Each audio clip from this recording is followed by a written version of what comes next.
तो कितना का टफ, बहुत लोगों का रिजल्ट हुआ होगा। हम्म। मैथ्स और साइंस का 6 to 8 का। ठीक है, कट ऑफ ठीक है। 92 तो ठीक है, उतना तो रहना ही चाहिए, तब ना बढ़िया टीचर लोग जाएगा।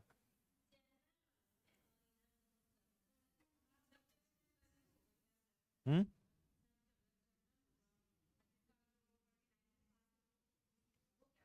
वो भी टैलेंटेड लोग हैं सभी लोग।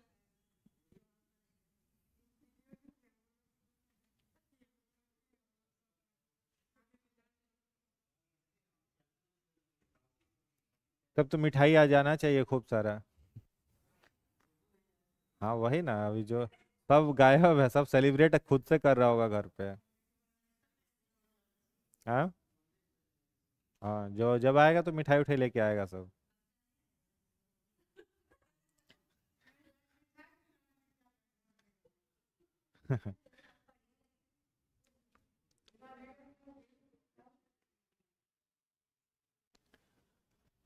चलिए, लास्ट टॉपिक क्या पढ़े थे? पार्टिकल्स। इसमें fundamental temporary particle. Fundamental particle में परमानेंट किसको किसको कहा जाता है? इलेक्ट्रॉन, प्रोटॉन, न्यूट्रॉन को। और टेम्पररी किसको कहा जाता है? पॉजिट्रॉन, मेसोन, बोसोन, न्यूट्रिन, इन सबको कहा जाता है। ठीक है। उसके बाद और क्या पढ़े थे उसमें कि हम्म, एटम का रेडियस वगैरह बताए थे। और न्यूक्लियस का रेडियस, एटम का रेडियस कितना होता है? 10⁻⁻10 मीटर।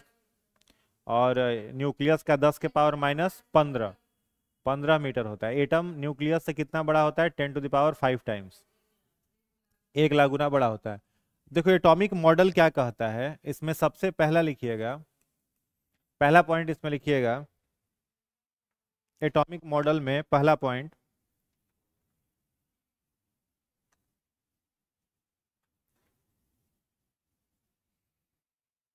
यह मॉडल, यह मॉडल इलेक्ट्रॉन, प्रोटॉन तथा न्यूट्रॉन की स्थिति को, इलेक्ट्रॉन, प्रोटॉन तथा न्यूट्रॉन की स्थिति को दर्शाता है, की स्थिति को दर्शाता है। ठीक है। परमाणु में इलेक्ट्रॉन, प्रोटॉन, न्यूट्रॉन कहाँ रहता है, ये कौन सा मॉडल बताएगा? Atomic model. सबसे पहला एटॉमिक मॉडल को हम लोग कहते हैं थॉमसन एटॉमिक मॉडल। पहला लिखिएगा Thomson atomic model. Thomson atomic model लिखेंगे इसमें। यह मॉडल जे जे थॉमसन ने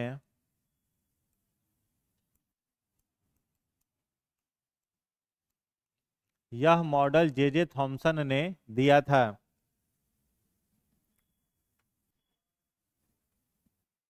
यह मॉडल जे जे थॉमसन ने दिया था।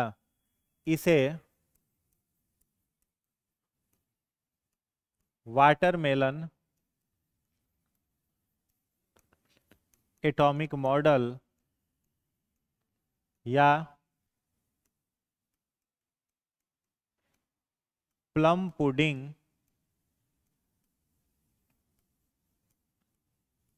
मॉडल कहते हैं।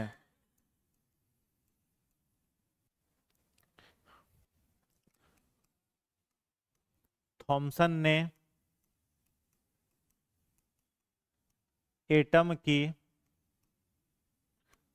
संरचना का तुलन संरचना की तुलना एटम की संरचना की तुलना तरबूज से की, तरबूज वाटरमेलन, और उसके लाल भाग को प्रोटॉन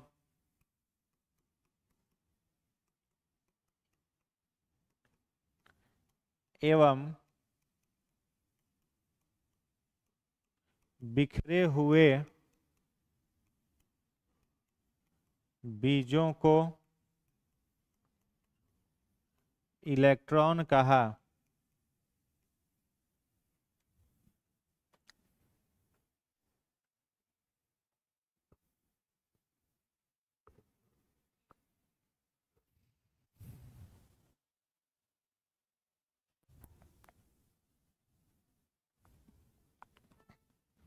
अगला पॉइंट लिखिएगा, जे थॉमसन ने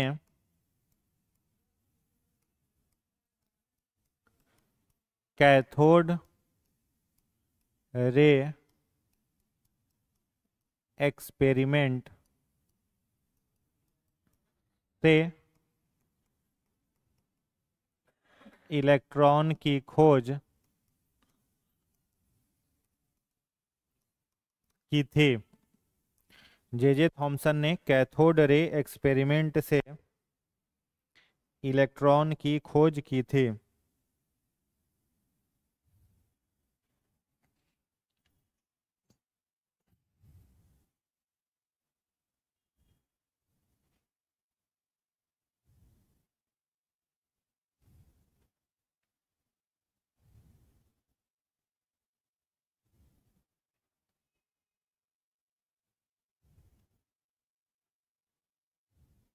हो गया।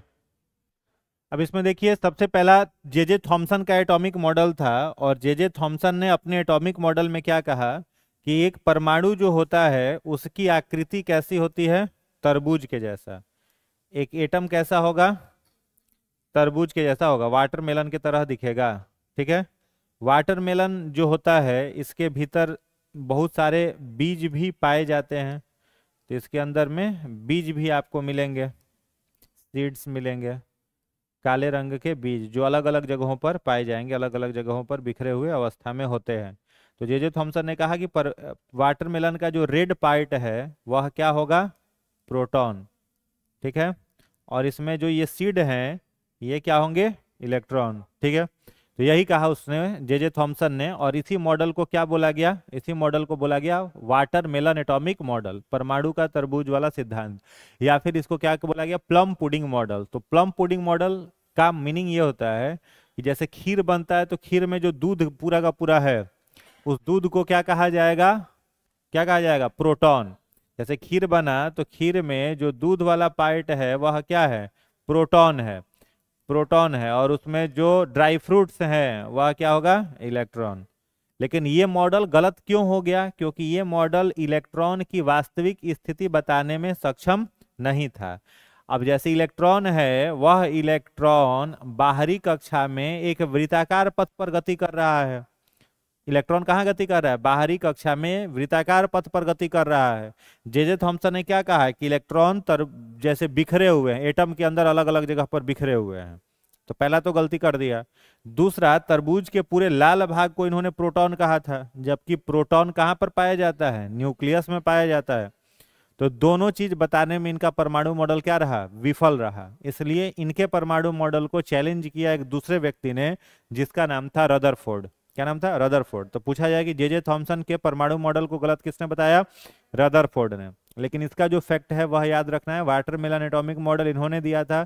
इन्होंने एक बड़ा इंपॉर्टेंट एक्सपेरिमेंट, इलेक्ट्रॉन का खोज करता यही है, इलेक्ट्रॉन का खोज इन्होंने ही किया था, लेकिन इलेक्ट्रॉन की स्थिति कहाँ होती है ये नहीं बता पाए थे। समझ में आया, इलेक्ट्रॉन की खोज किया लेकिन इलेक्ट्रॉन की स्थिति नहीं बता पाए। तो अगर पूछा जाए कि इलेक्ट्रॉन का खोज कौन से एक्सपेरिमेंट से किया गया, तो क्या कहेंगे, कैथोड रे एक्सपेरिमेंट। क्लियर है, कैथोड रे एक्सपेरिमेंट के द्वारा इलेक्ट्रॉन की खोज की गई थी। अब कैथोड रे एक्सपेरिमेंट क्या था, मालूम है क्या था, बताइए। कैथोड रे एक्सपेरिमेंट क्या था, किन्हीं को मालूम है तो बताइए। इसमें आएगा कि नहीं, देख चेक करते हैं। कैथोड रे एक्सपेरिमेंट,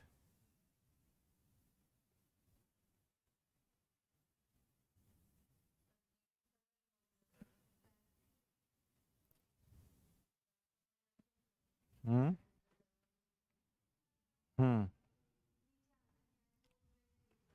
हाँ यही था, कैथोड रे एक्सपेरिमेंट। देखिए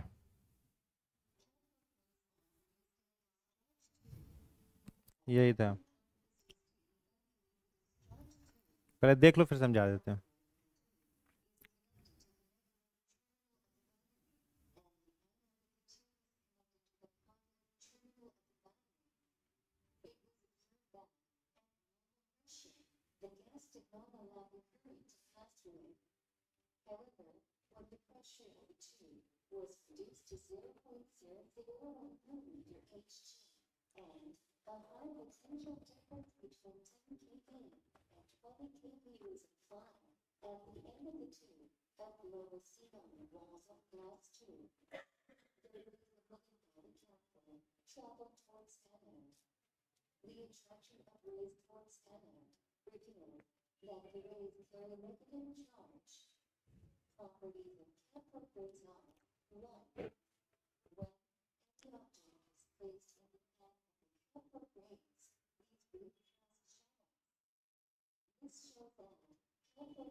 समझ आया? इसको शुरू से देख लो फटाफट, देखो इसको पॉज कर करके बता देते हैं। सबसे पहले कैथोड रे एक्सपेरिमेंट के लिए जे थॉमसन ने क्या लिया था?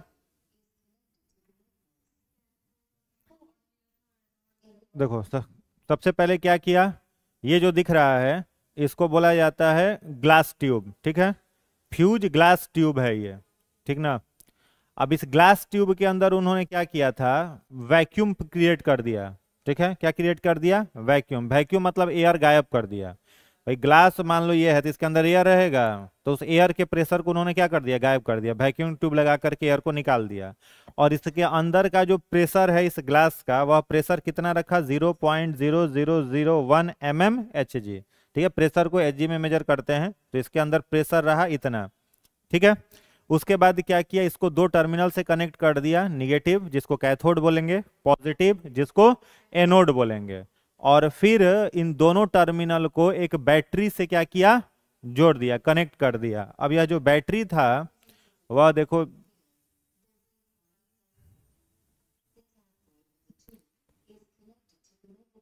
पहले दोनों को कनेक्ट कर रहा है, कनेक्ट करने के बाद एनोड से यहां बैटरी से कनेक्ट किया जा रहा है।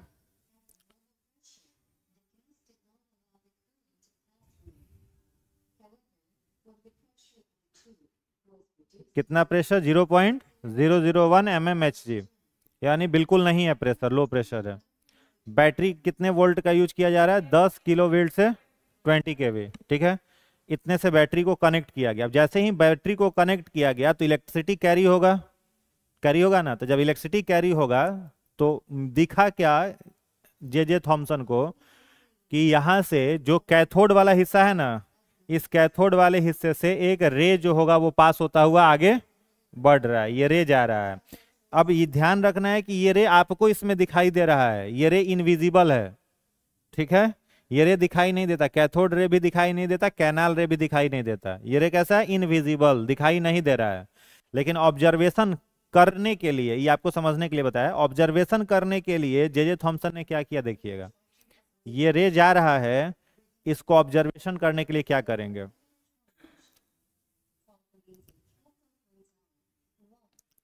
पहला काम यहां पर क्या किया गया है, एक प्लेन रख दिया गया है। ये किस चीज का बना हुआ है, जिंक सल्फाइड का। किसका बना हुआ है, जिंक सल्फाइड का। तो जैसे ही ये कैथोड रे जा रहा है और जिंक सल्फाइड से टकरा रहा है, तो जिंक सल्फाइड चमकना शुरू कर दिया। ये नहीं दिखाई दे रहा, लेकिन जिंक सल्फाइड से टकराने के कारण जिंक सल्फाइड जो है वह चमकना शुरू कर दिया। तो पहला पता चला कि कैथोड रे जा रहा है, दिखाई थोड़े दे रहा था, लेकिन जा करके टकराया तो ये चमकना शुरू कर दिया। तो उनको पता चला कि कोई ना कोई रे इधर से जा रहा है, पहला चीज पता चला। फिर दूसरा एक देखा उन्होंने,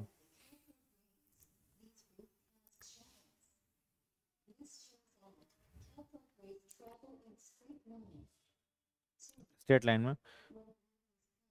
दूसरा देखो क्या किया, कैथोड रे जा रहा है तो एक घिरनी जैसा लगा दिया है, वो रे इससे टकराया तो इस घिरनी को डिस्टर्ब किया और ये घूमना शुरू कर दिया। तो दूसरा पता चला कि कैथोड रे जा रहा है, मतलब कैथोड रे के पास कुछ काइनेटिक एनर्जी होता है।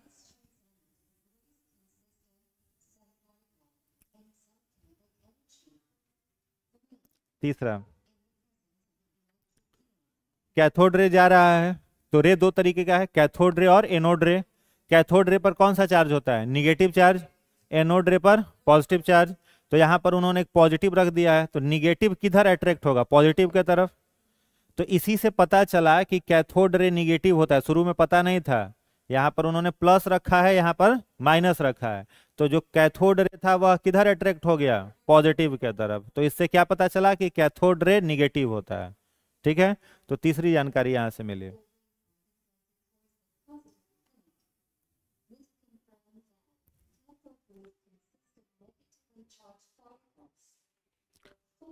फोर्थ देखो,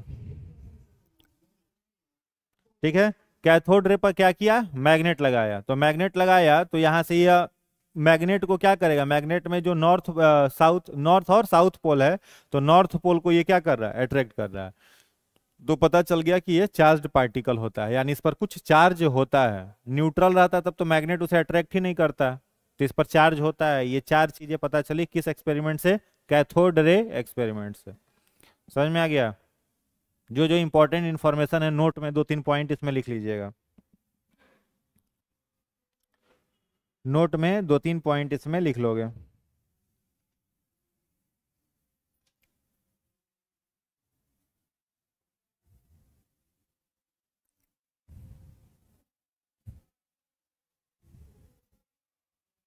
लिखिएगा, the pressure of discharge tube का प्रेशर, डिस्चार्ज ट्यूब का प्रेशर, डिस्चार्ज ट्यूब का प्रेशर 0.0001 mmHg था। हाँ, एम लिखा हुआ है, 0.301 mmHg था, एवं उसे 10 से 20 किलोवोल्ट की बैटरी से जोड़ा गया। 10 से 20 केवी के बैटरी से, हाँ, 10 to 20 केवी के बैटरी से जोड़ा गया, जोड़ा गया।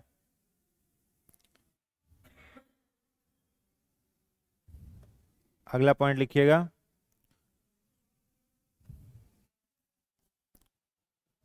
ऑब्जर्वेशन का पता लगाने के लिए, ऑब्जर्वेशन मतलब रिजल्ट, रिजल्ट का पता लगाने के लिए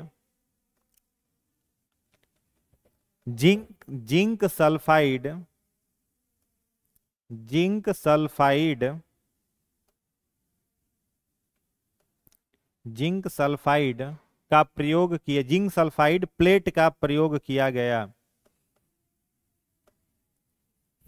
जिंक सल्फाइड प्लेट का प्रयोग किया गया। ठीक है, तो ये कैथोड रे एक्सपेरिमेंट हो गया। इसी के ठीक इसी के तरीके का एक और एक्सपेरिमेंट हुआ था, जिसको हम लोग क्या कहते हैं, कैथोड की जगह केवल क्या लिख देंगे, कैनाल रे एक्सपेरिमेंट। ठीक है, अगर यहीं पर सिर्फ लिख दिया जाए कैनाल, ठीक है, कैनाल रे टेस्ट ट्यूब एक्सपेरिमेंट, ये हो गया। इस एक्सपेरिमेंट से किसके बारे में पता चला था, इस एक्सपेरिमेंट से एनोड के बारे में पता चला है, मतलब पॉजिटिव चार्ज प्रोटॉन के बारे में पता चला था। जैसे कैथोड रे एक्सपेरिमेंट में कैथोड रे जा रहा था, सेम टाइम में इधर से एनोड रे भी जा रहा था, सेम टाइम में एनोड रे भी जा रहा था। तो एनोड रे का ऑब्जर्वेशन करने वाला व्यक्ति कौन था, गोल्डस्टेन। किसने किया था, गोल्डस्टेन ने किया था। तो ये एक एक्सपेरिमेंट है जिसको हम लोग कैनाल रे एक्सपेरिमेंट के नाम से जानते हैं। ठीक है, इसको देख लेंगे, इसी को देख लीजिए, मैं परचार आ गया। हम्म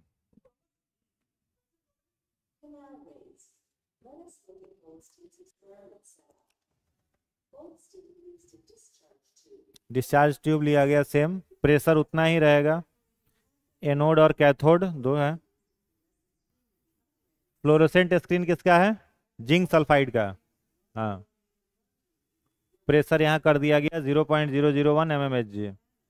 और देखो बैटरी से जैसे ही जोड़ा गया तो कोई वहां से कौन सा रे निकल रहा है? प्लस से कौन सा रे आ रहा है? कैनाल रे या एनोड रे। और इस प्लेट को क्या कर रहा है? चमका रहा है।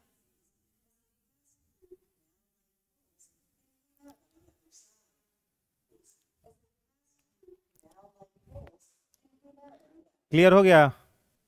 देख के पता चल जा रहा है ना? Anode side, cathode ray. यहाँ पर एनोड हो गया और यहाँ पर कैथोड हो गया, जहाँ पर निगेटिव रखा गया है। तो यहाँ से एनोड के तरफ से कुछ चार्ज पार्टिकल जा रहा है, और इस चार्ज पार्टिकल को जाने के लिए ये जो एनोड का कैथोड का प्लेट है, इसमें कुछ छोटा छोटा होल किया गया है। ये जो बीच में प्लेट है ना, यहाँ से देखो लाइट पूरा का पूरा जा रहा है रे, लेकिन इसके बीच में होल्स कर दिया गया छोटे छोटे। उन होल्स के थ्रू यह ट्रेवल करके फिर जा रहा है। कौन सा रे जा रहा है? कैनाल रे। और ये कैनाल रे जा रहा है तो यहाँ जिंक सल्फाइड का प्लेट है वो चमकना शुरू कर दे रहा है। तो इस एक्सपेरिमेंट से पता चला कि पॉजिटिवली चार्ज्ड पार्टिकल भी ट्रेवल करता है। समझ में आया? तो इसी को हम लोग कहते हैं कैनाल रे एक्सपेरिमेंट। ओके, चलिए नेक्स्ट इसके बाद लिखिएगा, अगला हेडिंग बनाइएगा अल्फा स्कैटरिंग मॉडल। दूसरा, अल्फा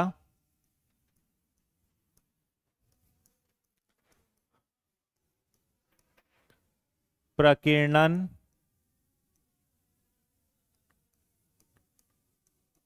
सिद्धांत।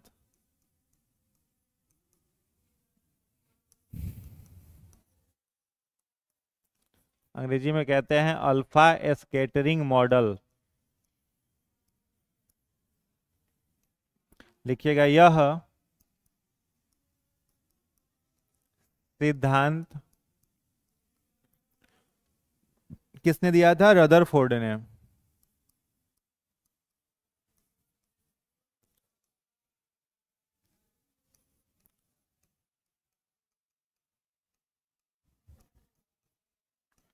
यह सिद्धांत रदरफोर्ड ने दिया था।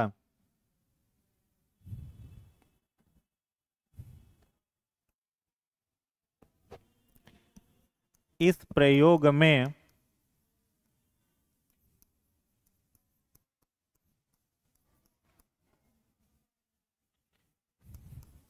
रेडियम तत्व से रदरफोर्ड ने 20,000 अल्फा किरणें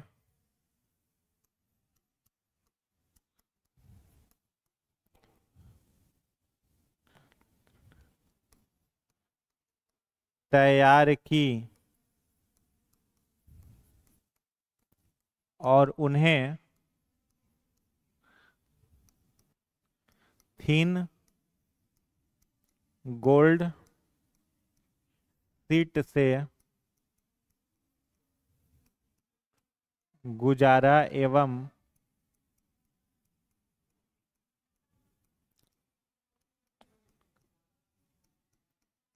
निम्न जानकारियां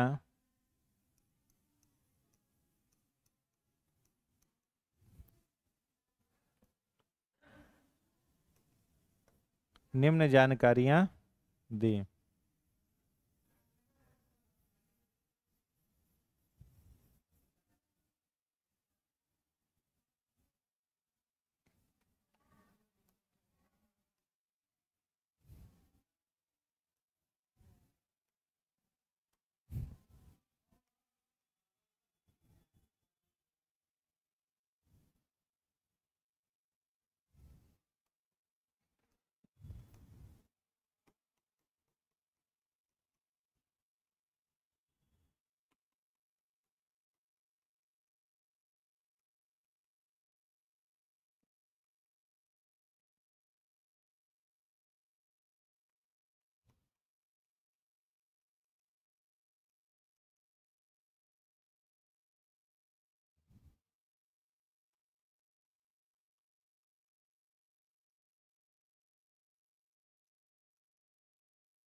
पहला पॉइंट इसमें लिखिएगा,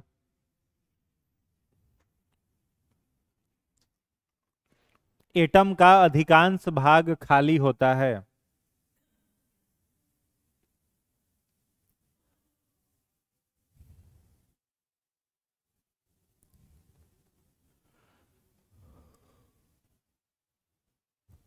दूसरा पॉइंट लिखिएगा, एटम का मध्य भाग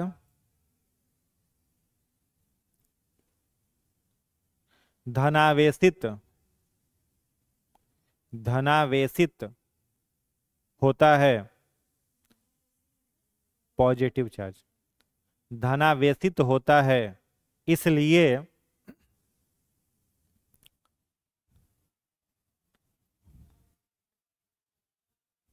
ऋणावेशित ऋणावेशित निगेटिवली चार्ज ऋणावेशित अल्फा किरणें केंद्र से विचलित होकर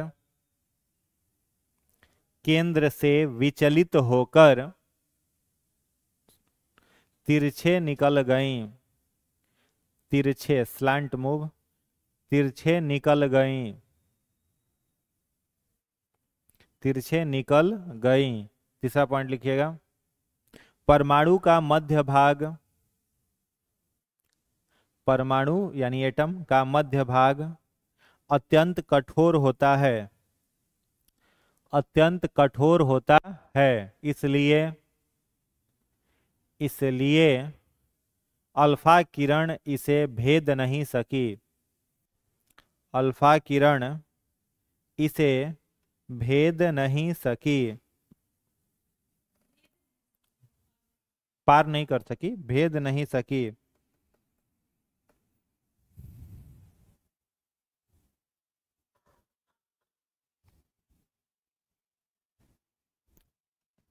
हो गया?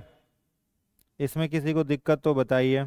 अगला पॉइंट एक और लिखिएगा, नाभिक का खोज, नाभिक मतलब न्यूक्लियस का खोज रदरफोर्ड ने इस प्रयोग द्वारा रदरफोर्ड ने इस प्रयोग द्वारा किया। ठीक है, अब देखो इसको समझ लो। अल्फा प्रकीर्णन सिद्धांत जो है, अल्फा स्कैटरिंग मॉडल, इसका प्रयोगकर्ता कौन है? रदरफोर्ड है। हम्म, इसका भी एक्सपेरिमेंट पहले फिगर से उससे हम लोग देखते हैं फिर।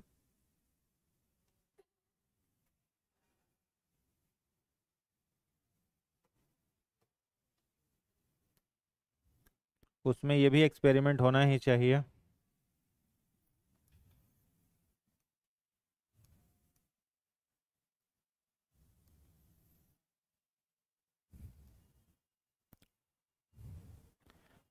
अल्फा स्कैटरिंग मॉडल,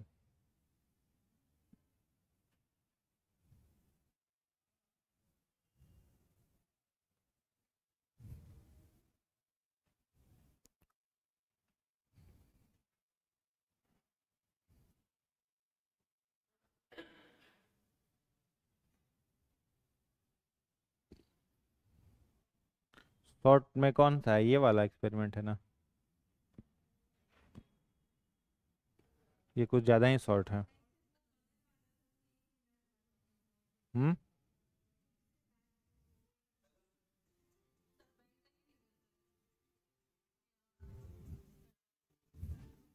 कौन सा? ये वाला?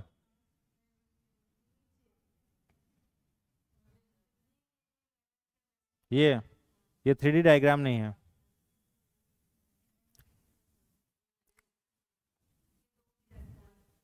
ठीक है, इससे भी पता चल जाएगा।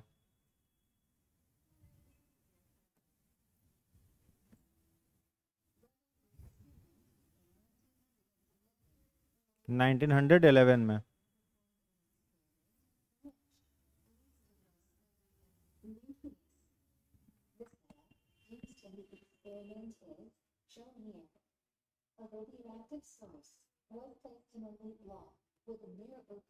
क्या है ये? गोल्ड फॉइल है, सोना का चादर है, हर जगह जिंक के रहेगा। सोना का पतला चादर है, गोल्ड सीट है, ठीक है। हाँ, गोल्ड सीट है, जो लिखाए हैं वही सब इसमें गोल्ड सीट है, देखो। अब देखो, अब यहाँ से इनको कौन सा पार्टी कौन सा रे निकालना है, अल्फा रे। तो अल्फा रे निकालने के लिए उन्होंने किसका उपयोग किया, रेडियम का। केमिस्ट्री में रेडियम तत्व का नाम सुने हो, रेडियम चमकीला तत्व होता है जो अपने आप चमकते रहता है। कैसा तत्व है, रेडियो एक्टिव, रेडियो सक्रिय तत्व है। खोज किसने किया था, हेनरी क्यूरी और मैडम क्यूरी। किसने खोज किया था, हेनरी क्यूरी और मैडम क्यूरी ने। रेडियो सक्रियता का खोज करने वाला हेनरी बैक्यूरेल थे। कौन थे, हेनरी बैक्यूरेल। लेकिन रेडियम का खोज किसने किया, मैरी क्यूरी और हेनरी क्यूरी। समझ में आया। तो रेडियम लिया और रेडियम पर से उन्होंने रेडियम अल्फा, रेडियम तत्व जो है वो कैसा हो गया, रेडियम जो है चमकीला तो है ही, वो रेडियो एक्टिव भी है। तो रेडियो एक्टिव है तो उससे अल्फा बीटा गामा किरण खुद निकल रहा है। तो उससे उन्होंने 20,000 अल्फा किरणों को निकाला, और 20,000 अल्फा किरणों को निकाल करके इस होल्स के थ्रू वो कहां पर गिराएंगे, सोना के चादर पर। अब सोना का चादर को वो मान रहे हैं कि ये एक परमाणु है, एक एटम है। अब इस पर जैसे ही वो अल्फा किरणें जाएंगी तो क्या क्या उनको अनुभव होगा, वही इस एक्सपेरिमेंट में उन्होंने लिखा है। देखो रे जा रहा है, अल्फा रे। बताओ अल्फा रे कैसा होता है, पॉजिटिव चार्ज, ठीक है। अल्फा पॉजिटिव, बीटा निगेटिव, और गामा नो चार्ज, गामा पर कोई चार्ज नहीं होता है। तो यहाँ से अल्फा रे सोना के चादर रेडियम से निकाला, और अल्फा रे को इस पोर्स के थ्रू गोल्ड फॉइल पर जा रहा है।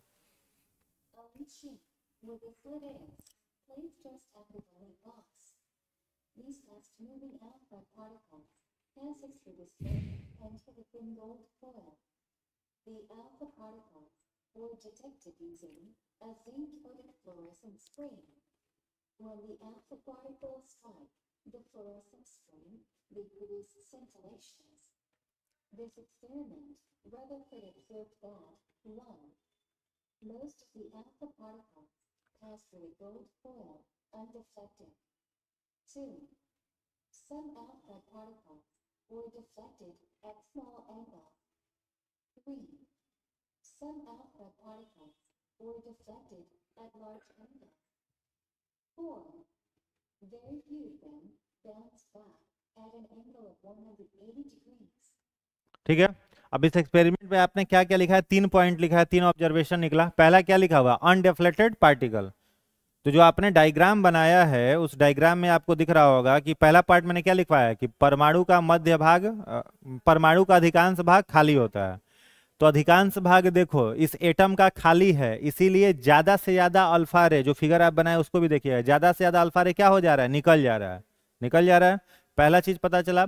दूसरा, डिफ्लेक्टेड एट ए स्मॉल एंगल, कुछ अल्फा किरण जो था जो बिल्कुल यहां पर सेंटर के पास पहुंचा, तो सेंटर के पास पहुंचने के बाद कैसे निकल गया है, तिरछा निकल गया है, साइलेंट मूव कर गया। क्यों तिरछा निकल गया है, क्योंकि अल्फा रे जो है वह पॉजिटिव चार्ज, निगेटिव चार्ज है। अल्फा किरण कैसा होता है, निगेटिव। और एटम का सेंटर कैसा होगा, पॉजिटिव।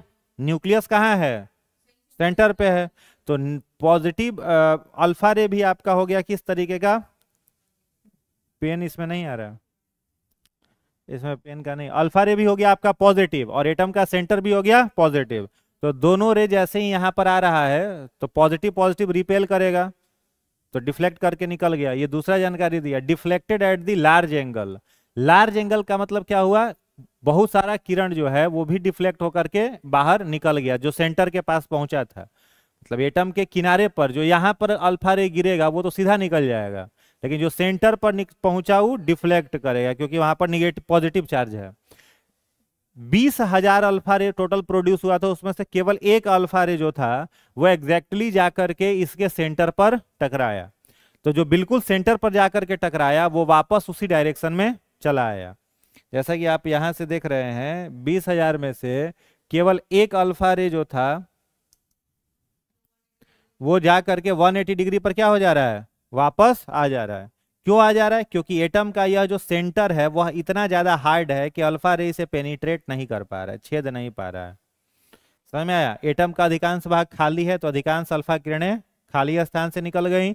जो सेंटर के पास पहुंची वो तिरछे निकल गई, क्योंकि यह भी पॉजिटिव चार्ज है और यह भी अल्फा रे भी पॉजिटिव चार्ज है, तो तिरछे निकल जा रहा है यहाँ से। और 20,000 में से केवल एक अल्फा रे जो था वो सेंटर से टकराया और उसे भेद नहीं पाया और रिटर्न वापस चला गया। समझ में आया? इसीलिए उन्होंने बताया कि अल्फा रे भी पॉजिटिव चार्ज होता है और एटम का सेंटर जो होगा वह भी पॉजिटिव चार्ज होता है। इस कारण से प्रोटॉन से दो तरीके का क्वेश्चन बनता है। अगर हम आपसे पूछे कि ये प्रोटॉन का खोज किसने किया, तो क्या कहते हो? गोल्डस्टेन। किसने किया था? गोल्डस्टेन। लेकिन गोल्डस्टेन ने यह नहीं बताया कि प्रोटॉन पॉजिटिव होता है। ठीक है, जो प्रोटॉन है यह पॉजिटिवली चार्ज्ड होता है, यह बात किसने बताया? रदरफोर्ड ने बताया। तो प्रोटॉन से इस तरीके का दो क्वेश्चन बनता है जिसमें भारी कंफ्यूजन होता है। एक, प्रोटॉन का खोज किसने किया, तो खोजकर्ता का अगर नाम पूछेगा तो वहां पर क्या कहेंगे? गोल्डस्टेन। और प्रोटॉन की प्रॉपर्टी जो है वह बताने वाला व्यक्ति कौन था? रदरफोर्ड। क्लियर हो गया? तो जो उसमें पूछेगा उस तरीके से आप आंसर करेंगे। क्लियर है? तो पहला एक्सपेरिमेंट कौन सा पढ़े? J Thomson watermelon atomic model. Watermelon atomic model को कौन सा मॉडल चैलेंज करता है? Alpha scattering model. ठीक है, इसके बाद एक तीसरा व्यक्ति आता है, उसने दिया परमाणु का विद्युत चुंबकत्व सिद्धांत। विद्युत चुंबकीय सिद्धांत।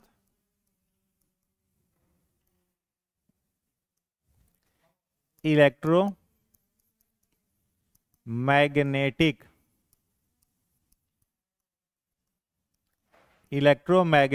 Atomic model. Electromagnetic atomic model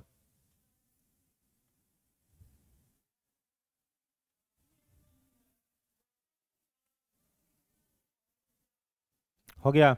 इसमें लिखिएगा यह मॉडल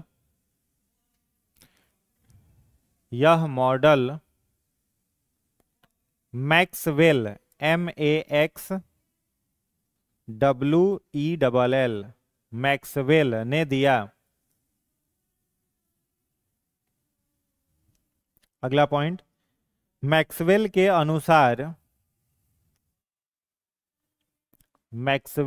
अनुसार यदि इलेक्ट्रॉन वृत्ताकार पथ पर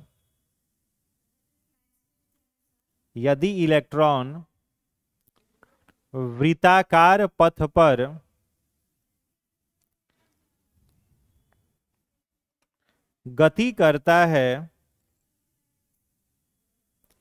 करता है तो उसकी ऊर्जा का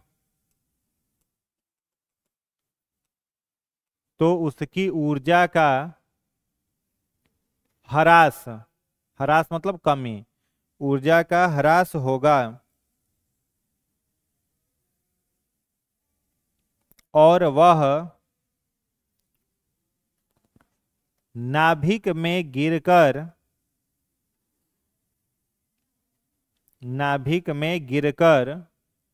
इलेक्ट्रॉन को समाप्त कर देगा। नेक्स्ट पॉइंट लिखिएगा, मैक्सवेल के सिद्धांत को नील्स बोर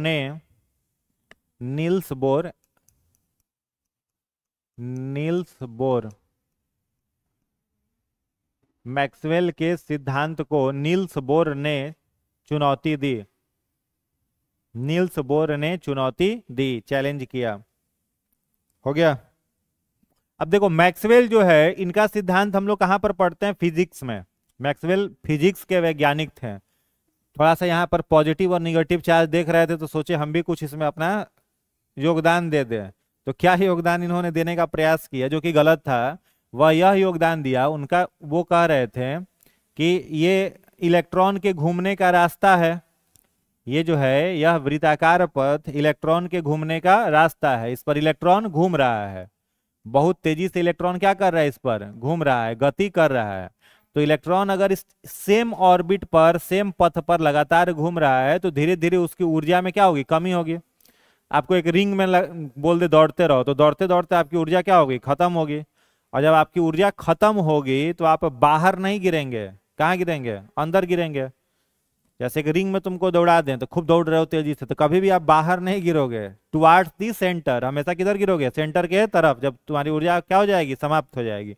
सेम यही बात उसने कहा कि जब इलेक्ट्रॉन इस वृत्ताकार पथ पर गति कर रहा है तो जब उसकी ऊर्जा खत्म हो जाएगी, शून्य हो जाएगी, तो वह सेंटर में, सेंटर का मतलब न्यूक्लियस में, न्यूक्लियस में गिर करके पूरे एटम को क्या कर देगा? खत्म कर देगा। ठीक है। इसके बाद एक दूसरा वैज्ञानिक आया जिसका नाम था नील्स बोर। नील्स बोर ने कहा कि सर ऐसा कुछ हो सकता है जीव जंतुओं के साथ हो, एटम के साथ ऐसा कुछ नहीं होता है।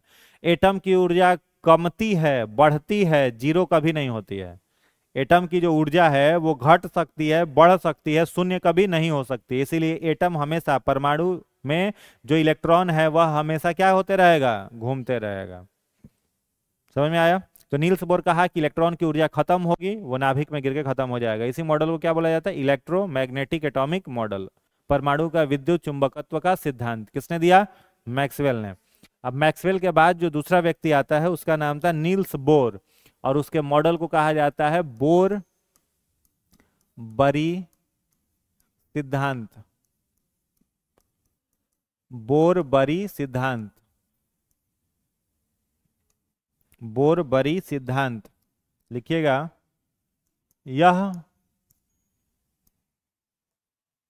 यह मॉडल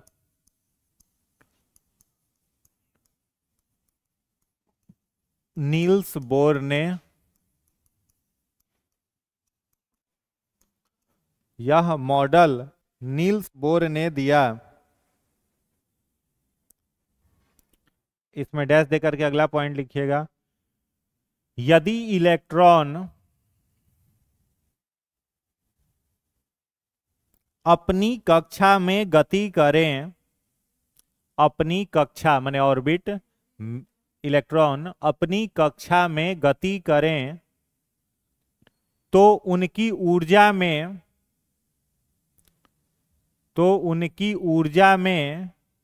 कोई कमी नहीं होगी।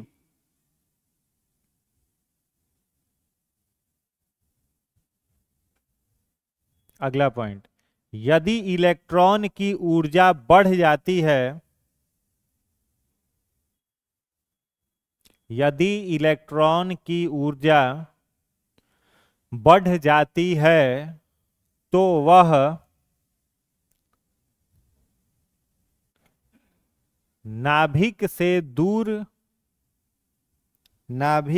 दूर वाली कक्षा में जाता है,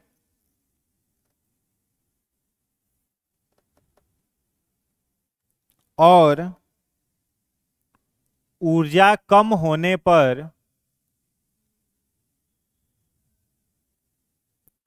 नाभिक के नजदीक आता है।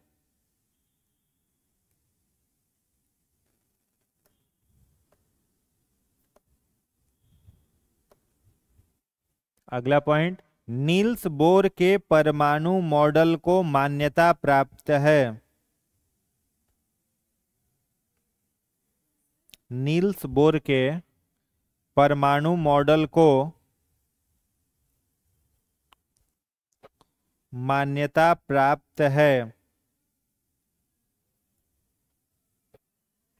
मान्यता प्राप्त है। ठीक है। अब देखो नील्स बोर क्या कह रहे हैं। नील्स बोर का कहना है कि कोई भी एक एटम है, ठीक है, यह मान लो क्या हो गया? परमाणु। सेंटर में है इसका प्रोटॉन और न्यूट्रॉन, बाहर में घूम रहा है इलेक्ट्रॉन। तो इलेक्ट्रॉन जो यहाँ पर ये गति कर रहा है, इस इलेक्ट्रॉन पर मान लो चार्ज, आवेश बढ़ गया, एनर्जी बढ़ गया। तो एनर्जी बढ़ा तो यह क्या होगा? न्यूक्लियस से दूर वाली कक्षा में। अब इसको कहेंगे KLM से लेते हैं, ये तो सब ऑर्बिट हो जाए KLMN। ठीक है। तो अगर पूछा जाए कि जो ऑर्बिट हैं जिसे KLMN कहते हैं, जिसके बारे में नील्स बोर बताए थे, इसमें सबसे मैक्सिमम एनर्जी कौन से ऑर्बिट में होगा? N में होगा। और सबसे मिनिमम इलेक्ट्रॉन पर एनर्जी K पर होगा। तो जैसे ही कोई एटम कोई नाभिकीय अभिक्रिया में भाग लिया, केमिकल रिएक्शन किया, तो उसकी ऊर्जा बढ़ेगी या घटेगी? कल बताया था ना हमने, वैलेंस इलेक्ट्रॉन क्या करता है? रिएक्शन में भाग लेता है। कोर इलेक्ट्रॉन अस्थिर बैठा रहता है, तो जो वैलेंस इलेक्ट्रॉन भाग लिया केमिकल रिएक्शन में तो उसका एनर्जी बढ़ा या घटा? तो एनर्जी बढ़ा तो अगली कक्षा में जाएगा, एनर्जी घटा तो नाभिक के पास में जाएगा। सबसे तेजी से कौन सा इलेक्ट्रॉन घूमेगा? ज्यादा एनर्जी होगा, मतलब सबसे तेजी एन ऑर्बिट का इलेक्ट्रॉन घूमेगा। यहाँ पर प्लस चार्ज है, यहाँ पर माइनस चार्ज है, तो ये तो इसको धीरे धीरे धीरे धीरे घुमाता है, एकदम धीरे धीरे घुमा रहा है। जितना दूर जाते जाएगा उसका बॉन्ड कमजोर होते जाएगा, उतना तेजी से इलेक्ट्रॉन घूम रहा है। तो एनर्जी बढ़ने पर इलेक्ट्रॉन नाभिक के अगली कक्षा में जाएगा, एनर्जी घटने पर नाभिक के तरफ आएगा। ये बात किसने कहा? नील्स बोर ने। मैक्सवेल तो कह रहा था घूमते घूमते गिर के न्यूक्लियस में खत्म हो जाएगा। ठीक है, तो मान्यता किसे प्राप्त है? नील्स बोर के एटॉमिक मॉडल को मान्यता प्राप्त है। कोई दिक्कत इसमें नहीं ना? नहीं ना? चलिए अब इसमें बेसिक फैक्ट लिखते जाइए। इलेक्ट्रॉन हेडिंग बनाइएगा, इलेक्ट्रॉन।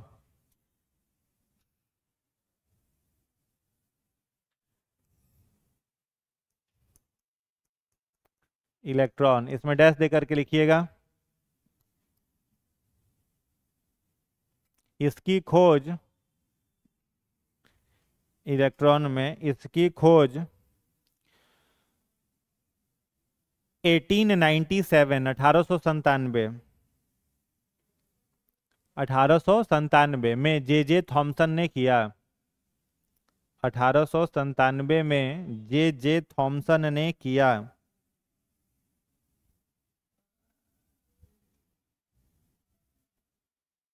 कौन से एक्सपेरिमेंट से? कैथोड रे एक्सपेरिमेंट से, वो हम लोगों ने भी जस्ट देखा है। नेक्स्ट पॉइंट लिखिएगा। इसका निरपेक्ष द्रव्यमान, निरपेक्ष द्रव्यमान अंग्रेजी में कहते हैं एब्सोल्यूट मास। निरपेक्ष द्रव्यमान 9.1 इंटू 10⁻³ kg, -31 kg, ये इसका क्या है? एब्सोल्यूट मास होता है। इसका निरपेक्ष मान 9.1 इंटू 10⁻³ kg है। अगला पॉइंट, इसका सापेक्ष द्रव्यमान मतलब रिलेटिव मास, इसका सापेक्ष द्रव्यमान, सापेक्ष द्रव्यमान 0.000054 AMU है।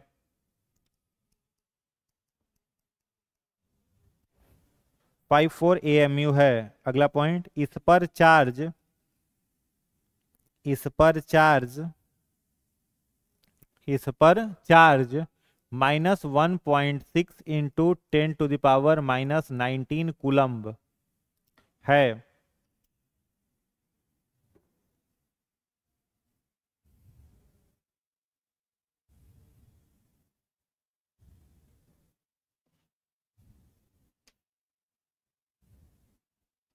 समझ आया?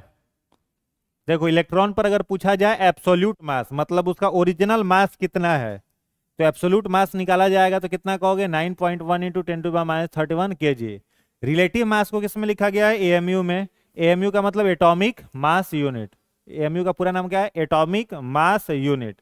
तो क्वेश्चन पूछता है अब रिलेटिव मास, तो रिलेटिव मास किसी से तुलना करके ही ना निकाला जाएगा, कंपेयर करके निकाला जाएगा। तो इसका तुलना किससे किया जाता है? तो याद रखना, कार्बन 12 के 12th पार्ट से। कार्बन का एटॉमिक मास कितना होता है? 12। दो को कार्बन का आइसोटोप है, कार्बन 612, कार्बन 614। ठीक है, तो कार्बन 612 के 12वें भाग, मान लो यह कार्बन है। ठीक है, 1 2 3 4 5 6 7 8 9 10 11 12, ये 12 पार्ट हो गया। तो 12 पार्ट में से कार्बन 12 का केवल कितना भाग लेंगे? एक भाग। तो कार्बन 12 का जो एक भाग होता है वह 1 AMU के बराबर होता है। समझ में आया? तो AMU में एटॉमिक मास यूनिट में किसी भी एटम का, किसी भी इलेक्ट्रॉन का या फिर प्रोटॉन का या फिर न्यूट्रॉन का कंपेयर हम लोग किससे करते हैं? कार्बन 12th के 12th पार्ट से। ठीक है, तो लिखिएगा 1 AMU is equal to 1 AMU is equal to carbon 12th part of carbon 12th part of carbon 12th part of carbon 12th, यानी कार्बन 12 के 12वां भाग जो होता है वह बराबर होता है किसके, 1 AMU के। ठीक है, तो इसका एटॉमिक मास यूनिट इलेक्ट्रॉन का कितना हो जाएगा, 0.00054 AMU, और इस पर चार्ज कितना हो जाएगा, -1.6 इंटू 10⁻⁻19 कूलम। ठीक है, प्रोटॉन पर और इलेक्ट्रॉन पर चार्ज बराबर ही है, अंतर क्या हो जाएगा, यहाँ माइनस है वहां प्लस हो जाएगा। तो अगला लिखिएगा प्रोटॉन। खोज कब हुआ था इसका, 1897 में। प्रोटॉन लिखिएगा। नेक्स्ट, इसकी खोज कैनाल रे एक्सपेरिमेंट द्वारा, इसकी खोज कैनाल रे एक्सपेरिमेंट द्वारा, कैनाल रे एक्सपेरिमेंट द्वारा गोल्डस्टेन, GOLDSTEIN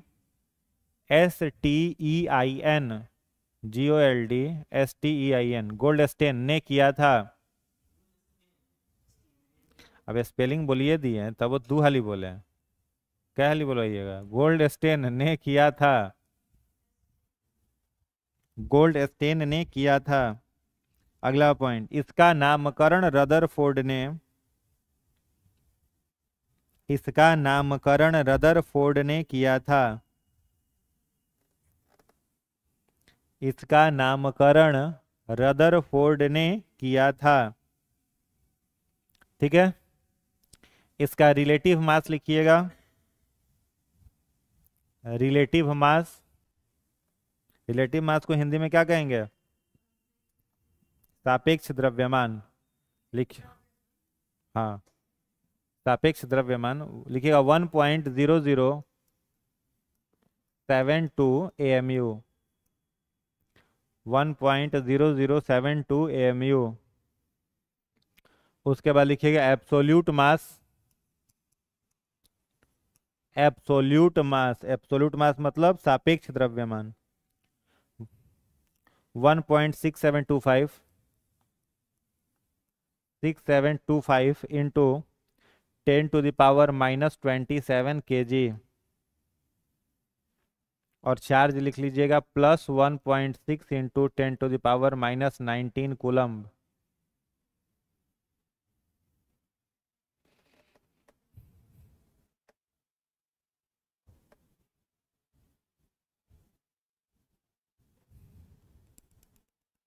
हो गया, कोई दिक्कत?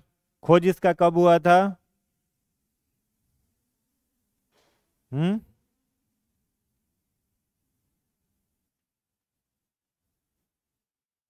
1919 में हुआ था।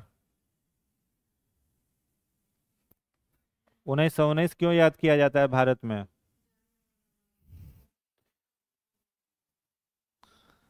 भारत जालियांवाला बाग में था, ये खोज रहा था प्रोटॉन।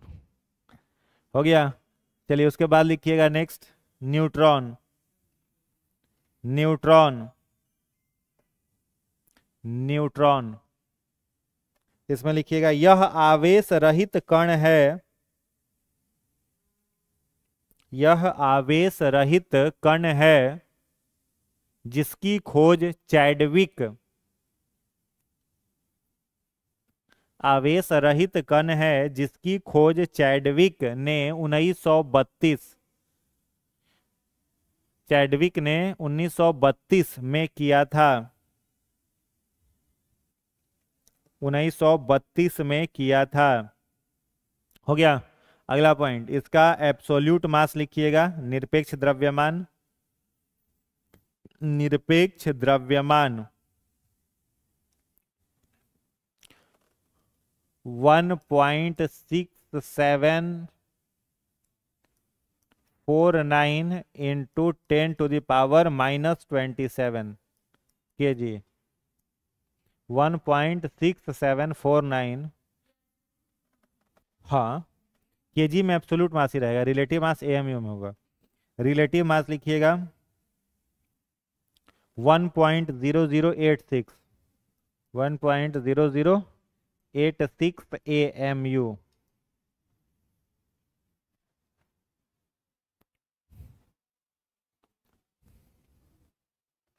चार्ज कितना होगा न्यूट्रॉन का? उदासीन होता है। हम सोच रहे थे बोलिए कुछ चार्ज आप लोग आप लोग का भी नाम ऐसे केमिस्ट्री में आ ही जाता। न्यूट्रॉन। हाँ, न्यूट्रॉन पर चार्ज खोज दिए आप लोग, अगर आज बता देते हैं। चलिए अगला पॉइंट लिखिएगा।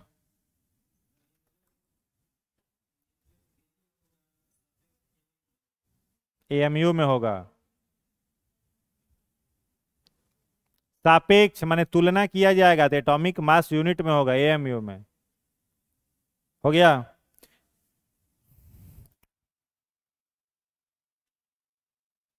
लिखिएगा अगला पॉइंट। न्यूट्रिन की खोज पाउली ने की थी। न्यूट्रिन, NEUTRIN, न्यूट्रिन की खोज पाउली, PAULI, PAULI, पाउली ने की थी। यह मासलेस तथा चार्जलेस होता है। मासलेस तथा चार्जलेस होता है। पाउली ने इसको खोजा था, इस पर कोई आवेश या फिर कोई भी द्रव्यमान नहीं होगा। ठीक है। अगला पॉइंट, पोजिट्रॉन की खोज एंडरसन ने की थी। पोजिट्रॉन की खोज एंडरसन ने की थी।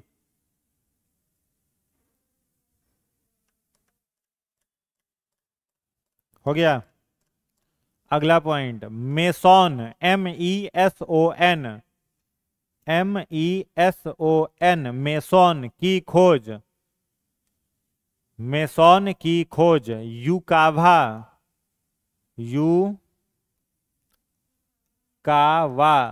ने किया था। यह न्यूक्लियॉन्स को, न्यूक्लियॉन्स, NEUCLEONS,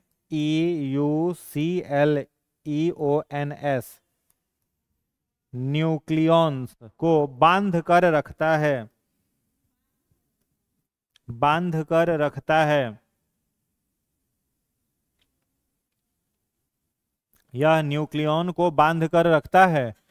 जैसे मान लो तुम्हारे न्यूक्लियस में, यहाँ पर एटम के न्यूक्लियस में क्या है, प्रोटॉन और न्यूट्रॉन। तो इन दोनों को बांध के वहां रखेगा कौन, मेसोन। कौन बांध के रखेगा, मेसोन। और मेसोन खोजा किसने था, युकावा। ठीक है, युकावा ने इसको खोजा था। आई बात समझ में। चलिए आज का लास्ट टॉपिक लिख लीजिए, एटॉमिक नंबर, परमाणु संख्या या परमाणु क्रमांक। परमाणु क्रमांक, एटॉमिक नंबर, परमाणु क्रमांक। लिखिएगा मोसले, MOSELY, मोसले को परमाणु संख्या का जनक कहते हैं। मोसले को परमाणु संख्या का जनक कहते हैं।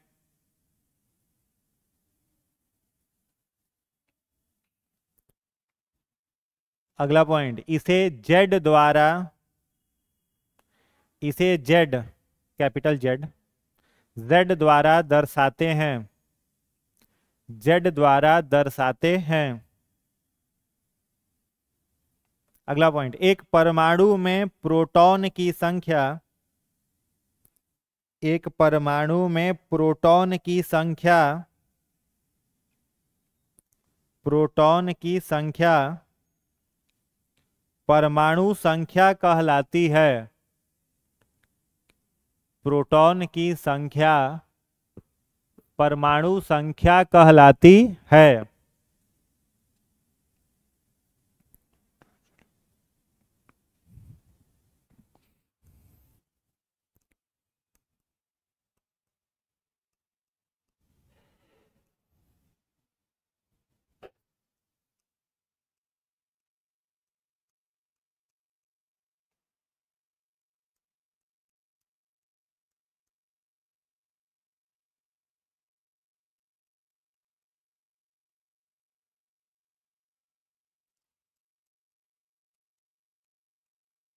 ठीक है, यहाँ पर 4 एलिमेंट का नाम लिखा है।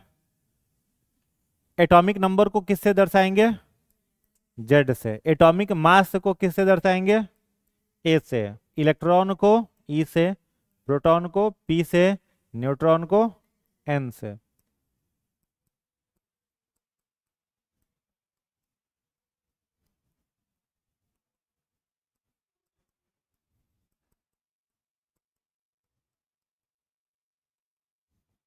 चलिए बताइए, तो निकाल करके क्या होगा, एग्जाम्पल में ये सब लिख के बताइए। कॉपी में इस सब एग्जाम्पल लिखो और सबका बताओ, electron, proton, neutron, atomic number, atomic mass क्या होगा।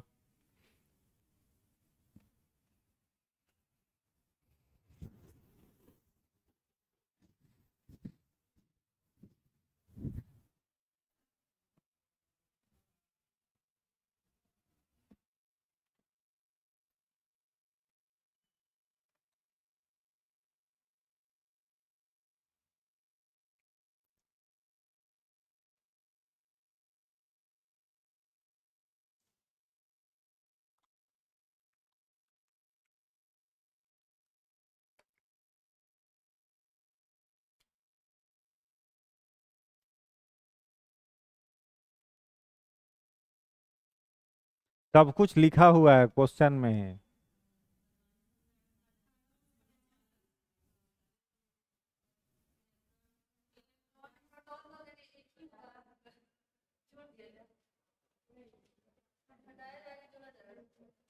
एक आप बना लो तब हम बताएंगे ना।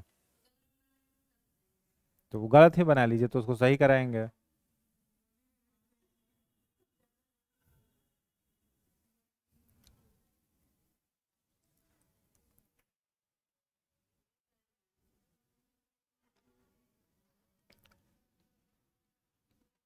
हो गया।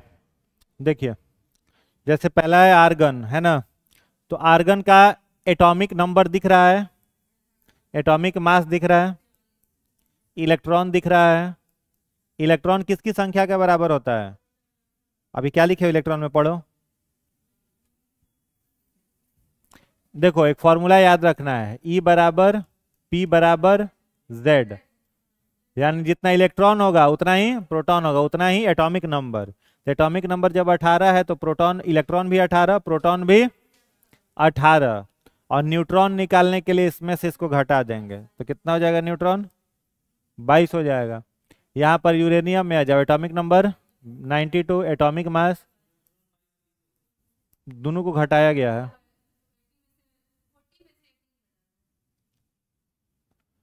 इलेक्ट्रॉन, ठीक है, तो इलेक्ट्रॉन 90, प्रोटॉन 92, न्यूट्रॉन करके देखिए 143। क्लोरीन 17, 35, तो 17, 35, 17, 17 और 18, 11, 23, 11, 11, 12।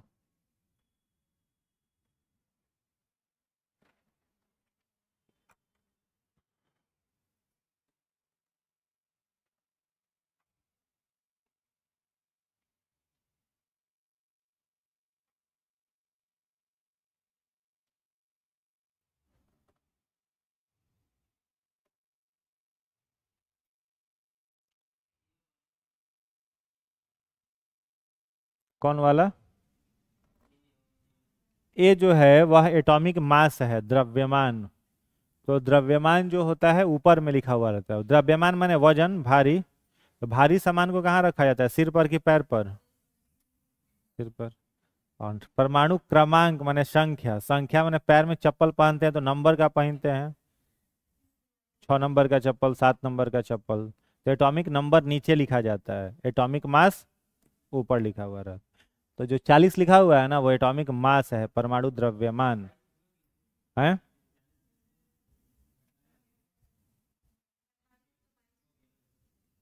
टावर छोड़ दिए हैं आप।